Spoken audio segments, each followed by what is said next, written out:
அண்மை செய்தி நீலாங்கரை நில மோசடி வழக்கு தொடர்பாக 5 இடங்களில் சிபிஐ சோதனை நடத்தி வருகின்றனர். கூடுதல் விவரங்களை செய்தியாளர் சுப்பிரமணியன் வழங்க கேட்கலாம். வணக்கம் சுப்பிரமணியன், கூடுதல் விவரங்கள். சென்னையில் 5 இடங்களில் சிபிஐ அதிகாரிகள் இன்று சோதனை மேற்கொண்டு வருகின்றனர்.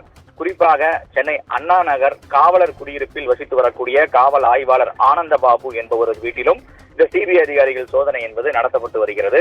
மொத்தம் 5 இடங்களில் இந்த சோதனை நடத்தப்பட்டு வருகிறது. வேளச்சேரி, சோழிங்கநல்லூர், அதே போல பெசன் நகர் உள்ளிட்ட 5 இடங்களில் இந்த சோதனை நடந்து கொண்டிருக்கிறது.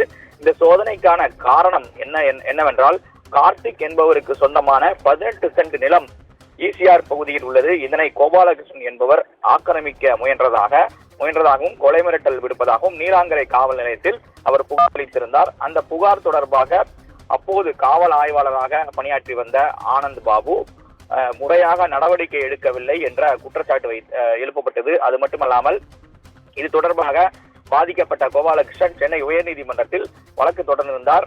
அப்போது சென்னை உயர்நீதிமன்றம் இந்த வழக்கை சிபிஐக்கு மாற்றம் செய்து உத்தரவிட்டது. அது மட்டுமல்லாமல் விசாரணை நடத்தப்பட்டு உரிய அறிக்கையை நீதிமன்றத்தில் தாக்கல் செய்ய வேண்டும் என்ற உத்தரவும் பிறப்பிக்கப்பட்டிருந்தது. இது மட்டுமல்லாமல் சென்னை உயர்நீதிமன்றம் அந்த உத்தரவு பிறப்பிக்கப்படும் போது காவல்துறையினர் ரவுடிகளுடன் சேர்ந்து சில அரசியல் பிரமுகர்களுடன் சேர்ந்தும் நில அபகரிப்பில் ஈடுபட்டு வருவது அதிர்ச்சியை அளிக்கிறது. எனவே இதன் காரணமாகத்தான் இந்த வழக்கை சிபிஐக்கு மாற்றம் செய்வதாக சென்னை உயர்நீதிமன்றம் அந்த உத்தரவில் பிறப்பித்திருந்தது.